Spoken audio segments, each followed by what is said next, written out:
this Vyond tutorial for beginners, I'll give you a quick overview of the most useful features based on my 10 years and hundreds of hours of experience creating animation videos and teaching others how to do the same. Now it's your turn, let's jump in. What you see here is the dashboard, and you can see all my recent videos, and you can find all the videos you've created ever in the folders out here on the left. But let's jump into the studio, the Vyond Studio, where you can create videos. You can click the Create a Video button up here, or you can choose an aspect ratio. Do you want the traditional horizontal video or maybe a vertical video for social media? Do you want to create a character or maybe browse the template library? No, you actually just want to click this button and it will be the 16:9 standard format. Here you can choose between contemporary style, business friendly and whiteboard animation, or you can choose one of the templates to get started here, or you can go to the template library. But let's just get into the studio. Business friendly is the style that most of you will have access to because it is available on all plans. Contemporary style is one that is best on the higher plans because you can't use the custom character creator if you don't have a high plan. Let's name this beginners tutorial. It's a good thing to save or to name your video in the beginning because then it starts to auto-save. And every time you make changes once in a while, like every couple of minutes, it will auto-save if you give it a title. So start with that. What you see here on the canvas is a template that is ready to alter if you want that. But it's just to get you started that they show this. You don't have to use any of this. So normally I will just right click and hit delete so we start from scratch. At the very top left, you have all the different libraries. You can upload your own stuff. You can use audio like sound effects and music. You can use different text templates, use charts, all kinds of categories of charts. These are the props. These are the primary assets we'll be using. So if you search for car, for example, this is where you'll find those things that you piece your scenes together from. So when you click something, it's added to the canvas, and you can make the changes you want to these assets, right? So the next thing is a character library. Here you have difficult categories. You can also search if you want to find Santa, for example. There might be some options for that. And all characters can be given actions and expressions. So an action could be wave. And let's just choose a pretty standard one, greeting. And we can choose an expression. He can look neutral. And then he can face the camera, for example. So directions and expressions are here. Other libraries, scene libraries, if we want to use some kind of a template, let's search for birthday. And you can see you can use a template, and this will replace the whole scene with that thing. So you can use that as a point of departure. Happy birthday to me. The last thing is your media library. If you created videos before, you'll see your videos in here, and you can go into a video that you've created and say, I really like the scene that I created here. I want to reuse that scene. So just click it, and it's automatically added to the project you're working on. So you can reuse your things. So you don't have to start from scratch every time. You think you've designed something nice, go into this media library to find it. Try not to import too much. It's better to use Vyond's own assets and keep the whole environment Vyond native. Things that are imported will stand out a little bit, and they can't be animated. You can't actually apply actions and expressions to, for example, a character that's imported. If you insist, import things and place them on a screen, for example. So what's imported gets integrated in the animated universe. So you can put it on a whiteboard, for example. You can put what you import on an animated computer screen. Make it look like it belongs in the animated environment. Those are the libraries and what we use to piece together our scenes. Over on the right here, we bring the libraries to life. This is where you can animate stuff, for example. You can add an enter effect, pops, slides, splits, fade in, all kinds of things. And you can add exit effects, the same effects, just when the thing goes out of the scene instead of coming into the scene. Motion paths is kind of the in-between, where you can see there's one motion path added here. It will switch position from right to left, following the arrow here, and we'll dig into that more in just a second. What you can also choose over here is a background. So I've chosen a gradient and given it a color. We could choose another background, for example, this one, gears, and then the whole thing changes. Remember that you can use the controls up here, but all these should be learned as shortcuts, keyboard shortcuts. So if I want to undo, I could click here, but you can see it suggests that I hit Command C instead. I do that, and we go back to the other gradient background. So just know that the left panels up here is what you use to populate your scenes, put colors on your canvas, so to say. And the menus over here is where you alter what you've added to the scene, where you add animations and do all kinds of things with the things you've chosen for your scene.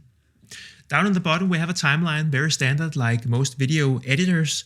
So what you see down here is a playhead, as it's called. When I hit Command P or preview, you can see this red playhead shows exactly where we are on the timeline. Second 1, second 2, second 3, second 4, and then it ends, right? We can watch it again. And this is where you can see, you can go back and forth and see exactly what happens when in this scene. So the timeline expands. If you hit the little arrow here, you can see the individual laptop movements here. You can see, okay, this motion path lasts from this point to this point, so the entire duration of the scene. We can also see music. If we add a music track, Achieve Your Goals, it's going to generate and then be added down here. So if we preview again, you can hear that there's now music added to the clip. Let's see. Music isn't really a must, but it's a really nice thing to have in explainer videos. It's kind of part of the genre. So if you decide to include music, I urge you to turn down the volume from 100% of original volume down to about 10%, so it doesn't overtake the voiceover. And if you can't find any music tracks in Vyond's own music library that fits with your story, I think a library such as YouTube's audio library has a lot of free and copyright-free music tracks that you can download for free, upload into Vyond, and use as the background music. So that's what the timeline does. I'll just delete the music again. You hit the plus if you want to add a new scene, and there are 3 options. So you can choose a scene from the template library. You can see it'll unfold. We'll delete the search to see all the categories again. Office, it's like a conference here. The other option is to continue last scene. So if we said that this whiteboard is going to slide left at the end of this scene, right? So if we click continue scene, in the new scene, it'll be a copy of the old one, just not with the whiteboard anymore, because that is going to slide out of the scene at the end, right? So it's a continuation of the stuff we did in the former scene. So as you can see now, these guys will be shaking hands, the whiteboard will be standing still, and if you see in the timeline, the playhead is going to show us when the exit action happens. This little green bar marks when the exit action happens. Let's see if we can get this thing to load. Yes, you can see, and now the whiteboard moves out and there's no transition between these 2 scenes. It's seamless. And this is a very important concept to understand, that you build your stories or your sequences from many, many scenes. So let's say we wanted to make her stop, clap. So we would just say continue scene, and this would be like a new situation where she's standing with her hands on her hips. Come on, Vyond. It's a little slower when I'm recording at the same time, right? So now she's standing like this, and this you can see if I preview now. So that is how you change the actions of the characters. It switches to the other scene, and she's just standing there seamlessly, right? Just note this, you can't add multiple actions to characters in the same scene. You have to build it over many scenes. You can also expand the scene duration, or you can change the the order of your scenes as you want. You can also copy paste using shortcuts if you want to copy these scenes. And the last option we had over here was to add a blank scene. Then you just get a white canvas and you can start from scratch with a background, and you can just build your scene from scratch if you want to do that, right? Here we have a very nice forest. Let's just paint the sky blue instead, and we'll add a sun also. So it's really faster to search than to scroll through the entire library or use the categories. You want to use short and general terms when you use the search function, then you'll get the most results. And again, it's a little slow because I'm recording while I'm using Vyond, and it doesn't really like that, right? So if you're not a pro designer, you can see this is not a very beautiful scene, right? It doesn't look like a forest or anything. So if you want to create these scenes based on your script, which is what you'll typically do, it is that you'll have a voiceover with a lot of words in them and a lot of context and story and meaning. So normally I would just say choose scene, and then instead of starting from scratch, I would just search for forests, and I would use that as my point of departure. So let's see if we can find something that looks like what we tried to create just now. This one, for example. Then, okay, maybe this whole party. Oh, now I deleted the whole scene. Maybe this whole party is not what we want. It's not related to our voiceover, our context. But you see, instead of me creating the whole scene, I just found something that was good and had a good point of departure. And then I can create my, my story from there. Say I want to talk about Santa taking a walk in the park. Speaking of taking a walk, this is something a little different than adding enter and exit effects, because we can make Santa drop down from the sky or anything like that. But if we want him to be walking from side to side, we actually have to find an action, a walking action. And we will choose this one, hand in pocket. It's good. You can right click the characters and you'll see a lot of different menus. You can copy him, paste him. You can also use keyboard shortcuts for that. Crop him means that you take away a part of him. And you can see he's cropped. You double click and you can kind of change the crop to only be, if you only want a small part of Santa to be visible. Other options, let's just remove the crop. We can flip the action or we can mirror him. And it's pretty much the same thing. So there's no big difference there. You can change the order of things, move them backwards and forwards. Lock Santa, so I can't select him. I can't move him now. Then you just right click and unlock. And what's the last thing? Replace or delete. Replace means you get the chance to replace him with some other character. And delete means that he just disappears, right? You can also use backspace for that, then he disappears. Back to the walking action. What we need here is a motion path. And this is also a very important logic to understand in order to be a capable Vyond animator. To make things move positions or switch positions, move around the scene, we have to add these motion paths. There are some templates for this, but I rarely use these templates. Bounce, loop, shape, wave, corner, curve. I always just go with line and the horizontal line. Then it has a starting position here. And then like a ghosted end position that we can see. So we cannot see it if we click outside the Santa, but we know if we click him during this scene, Santa is going to move from where he is here over here.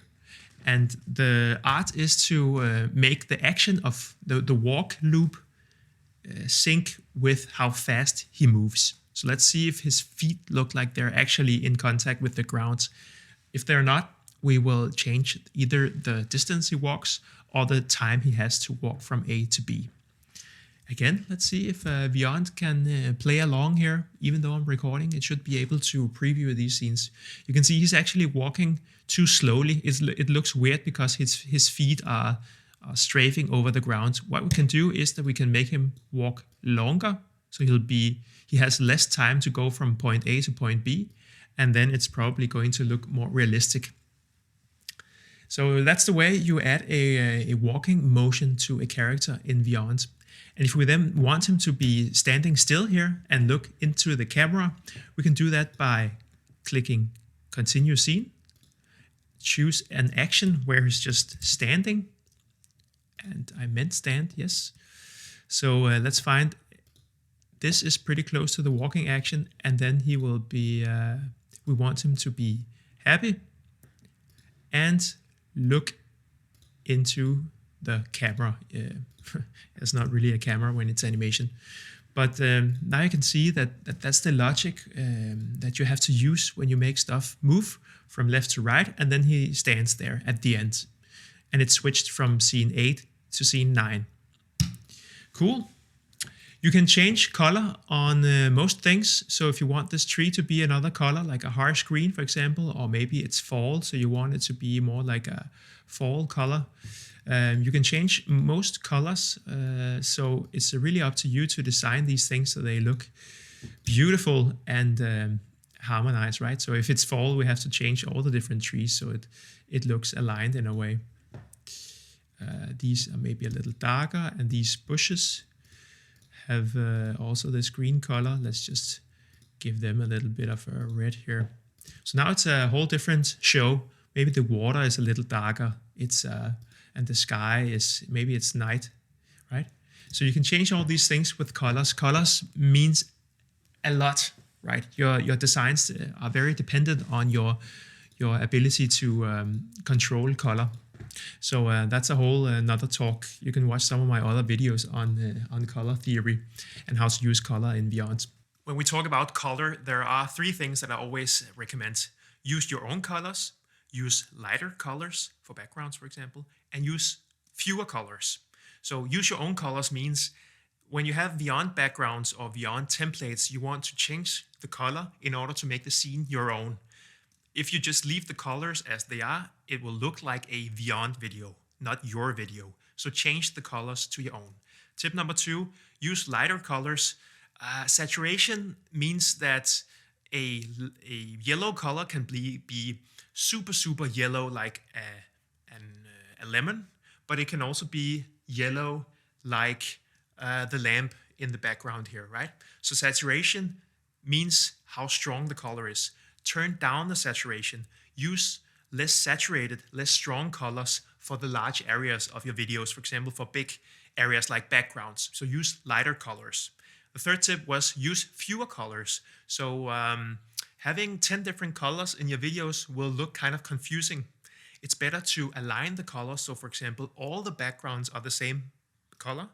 The characters are wearing shades of green or shades of blue. Like tone down the whole kind of visual chaos by limiting yourself to a few colors. That's the crash course. I have a whole video about color theory, and yeah, maybe it's inside a course, but I've talked a lot about colors. These tips are just the basics. There's a lot more. It's a whole science of itself, but now you know a few tips at least. So now we've covered a lot of the basic functionality in Vyond. There are some panels down here that I just want to present. These guides, I never use these. You can show some grids and make sure that you use the thirds to place stuff right. But I mean, I don't really, and show safe area. I think if you place stuff outside the safe area, their actions might spill out over the edges. So use them if you want them. I rarely use these. What I do use is that I zoom out and in. So let's say we want to add a sun again. And if we just fit to screen, we cannot really see what's going on out here. Say I want to go really far out and I want the sun to be huge and just have a little bit of sunshine peeking in over the edge here. So the sun is filling this whole gray area outside the canvas, but we only want a little bit of sunshine as part of the scene. And now it's also like on top of center, so I'm just going to move this backwards, center to back. Then center is more clearly defined. So anything you place outside the canvas won't show in the preview, in your video, but you can compose your scenes with stuff that is outside the scenes, and you can see the tree is also outside. So it's really good to be able to zoom out and see everything that is surrounding the scene and how large that is, and also to get back to a fit to screen, kind of a good overview of your canvas. In asset view, that some of you might have, you can see all the different things that this scene is made of. So you don't see the backgrounds, but you see everything else. Stage view, is the canvas. Asset view is where you can see the individual assets. So if I wanted to replace something in this scene, let's choose a scene with more assets, this one. So maybe there are multiple chairs. Yeah, we have 4 different chairs. If I wanted this one to either change color to a blue chair, you can see I do it once for this asset and it changes for the whole group. So now all the chairs are blue. You can also change the chairs by choosing replace and then searching for another chair if you want to replace it with another design. Say I want this black chair. It looks like it only changed one chair, but if we go back, you can see all the chairs are now black. So this is a productivity tool you can use to bulk change and overview all the assets in a scene. I urge you to explore the prop library, go through all of the categories and see what's there in order to get a quick overview. Well, it's not quick, it takes a few hours, but you only have to do it once to understand what kinds of animals are available in Vyond. For example, you can also just search for animal, and you don't have to be super precise. You can see it guesses what you want to search for. But yeah, when I started with Vyond, I went through all the libraries.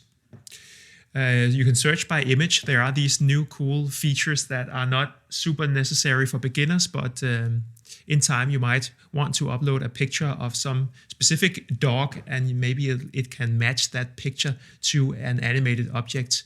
Yeah, and you also have that.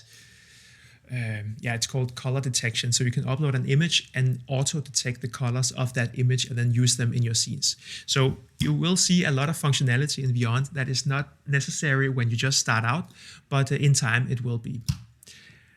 One of the last things I just want to cover is the camera, where you can either crop the scene to only show a particular thing. You can see in the thumbnail down here, it changes. So now I'm at a close-up at Santa. Maybe I only want to show his feet. You can see that's what it shows down here, and it's also what you will see if you preview the scene. You will also only see the feet. You'll only see what's inside the camera frame. So a camera is kind of a way to define the borders of the canvas. So if you want to reuse a scene for different things, come on Vyond, why can't you play while I'm recording? It's not super hard. Maybe it's my computer. Should be relatively new. If we could preview it, it will make a lot more sense if you can actually see what it looks like. Yeah, starting at Santa's feet and then slowly following the playhead here, going from the feet out to the full scene. And a similar thing can be done as a scene transition. So I was wrong before. It's the icon that looks like an enter effect that is also the scene transition. So say we click the tree, it looks like this icon is for enter effect, but if you don't click any prop, the same icon will mean scene transition. And a scene transition is the transition from scene 1 or 8 to 9, for example. And the scene transition will be located at the very start, the very beginning of the scene that you transition to. So it's not like a perfect in-between thing. It's at the beginning of the scene, right? You can see what I mean here. I click scene transition and I want it to slide left. So now we got this little green thing. If we click edit, we get into this menu again. And you can choose how long the scene transition treats it. It's impossible for me to say, but let's just see what it looks like. Santa in fall mode. This scene, this story doesn't make sense at all, but it's not really that important what the story is. This is just to show you what happens when you have a transition. And I say use them sparsely. Be mindful about how you use these scene transitions, because the point is not to use them between every single scene. Yeah, retry later. The point is to use them deliberately. So if you change location from one location to another, maybe it's a good thing to have that scene transition from awake state to dream state. Maybe you want to have this transition, right? But you don't want it always. You want to be mindful when you use these. And I rarely use them actually. I don't use scene transitions that much, but now you know that they are there, and there are a couple different ones you can use, but they can for sure be overused. So yeah, less is more. Try to not use them all in every single between every single switch of scene. When you pick a template from Vyond's template library, they will most often have transitions, scene transitions built in. Delete those. You know, all the professional documentaries and movies that you watch, they don't have transitions between the scenes. So that's the professional way to do it, unless you want to really emphasize a transition between being awake and dreaming, for example. Remember elementary school? I learned the basics of PowerPoint in one of the grades there. And one thing we were asked to do was to tone down the use of transitions and effects, because you get all seasick from flying around the PowerPoint universe. It's the same thing with Vyond. You want to turn down the stuff that goes on that doesn't directly relate to the story. For example, scene transitions. A rule of thumb, just get rid of them. Good, so those were the basics. When you're done with your video, you've pieced it together from all these different templates, and you've uploaded your own voiceover and added that. Let's just say my words, his words. What is that? Let's just say that is my voiceover. That's from another YouTube video. But let's say that you've done that, and you've you have a voiceover that leads the way through the whole video. You're done. You've added a little bit of music maybe as well, a new path up to the beginning, the starting point. This is typically what a video looks like when it's done. A little bit of action going on in every scene. And then 2 layers, 1 voiceover, 1 music. And then when you're done, you hit save, of course, but then you also hit download, and it will generally have a 720, like a kind of a medium resolution version ready for you, converting it right now. But what you want is to generate the full HD video. So when you click that, it takes a while, a few minutes, and then you get an email, and you also, like this menu item is not grayed out anymore. You can click that and actually download the video. So if I hit that, it'll spin. You can just close this window and wait for it to be done. You see it works hard on that. And then you get the downloaded video as an MP4 file you can upload to all kinds of services. That is the basic introduction to what Vyond does. Libraries, actions and movements, a timeline, and a canvas that you can manipulate and see in different ways. So there's not much more to it, so don't be overwhelmed with all these extra features and functionalities. Stick to the basics at first, and then slowly go up from there. If you followed along, you are now able to create decent animation videos in Vyond. If you want to take a deeper dive into the tool, I have a free course on my website called Ready Set Vyond. Feel free to enroll there. Thanks for watching this video. Subscribe if you want to stay in touch, and I'll see you in the next one.